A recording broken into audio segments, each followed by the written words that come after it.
Sometimes when I close my eyes, there is a rifle in my hands. My hands are small. My fingers are pudgy. I'm 11 years old.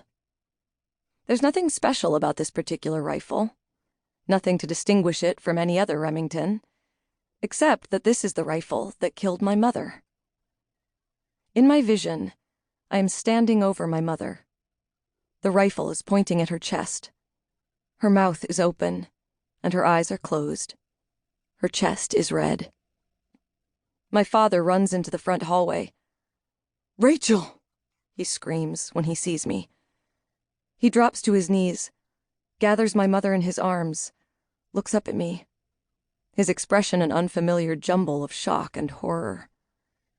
He rocks my mother for a long time as if she is a baby, as if she is alive. At last he lays her gently on the worn parquet floor and gets slowly to his feet. He takes the rifle from my trembling hands and looks at me with a sorrow greater than I can comprehend, and turns the rifle on himself. "Not so," says the golden orb spider from the middle of her web in a corner of my room where the cleaners never sweep. "Your father killed your mother, and then he killed himself." I don't understand why the spider is lying.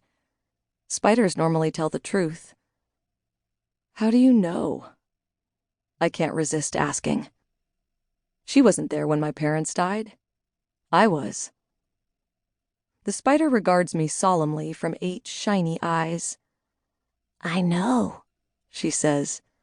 "We all know." Her spiderlings skitter about the edges of the web, as insubstantial as dust motes, and nod. I want to tell the spider that she is wrong, that I know better than anyone what happened the day my parents died, and I understand the consequences of my childhood crime better than she ever will, because I've been living with them for 15 years. Once you've taken someone's life, it breaks you, shatters you into so many infinitesimal pieces that no one and nothing can put you together again. Ask any drunk driver who killed a pedestrian, any hunter who thought the friend or brother-in-law he shot was a deer, anyone who held a loaded rifle when she was too young to anticipate what was about to happen. My therapists say I'm suffering from complicated grief disorder and promise I'll get better in time. My therapists are wrong. I'm getting worse. I can't sleep, and when I do, I have nightmares. I get frequent headaches, and my stomach hurts all the time.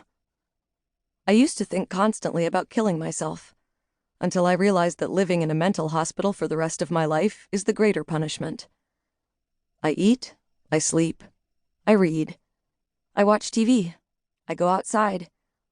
I breathe the warm summer air, feel the sun on my skin, listen to the birds chirp and the insects hum, watch the flowers bloom and the leaves turn and the snow fall. And through it all, always in the front of my mind and deep in my heart, burns this terrible truth. I am the reason my parents will never see, smell, taste, laugh, or love again. My parents are dead because of me. The police ruled my parents' deaths a murder-suicide, perpetrated by my father. All the news reports I've been able to find agree. Peter James Cunningham, age 45, murdered his wife, Jennifer Marie Cunningham, age 43, for undetermined reasons, and then turned the rifle on himself. Some speculate that I saw my father shoot my mother, and that's why I ran away. Others that I found my parents' bodies, and this is what sent me over the edge. I would have told them that I was responsible if I had been able to speak. When I came out of my catatonia 3 weeks later, I made sure that everyone who would listen knew what I had done. But to this day, no one believes me. Not even the spider.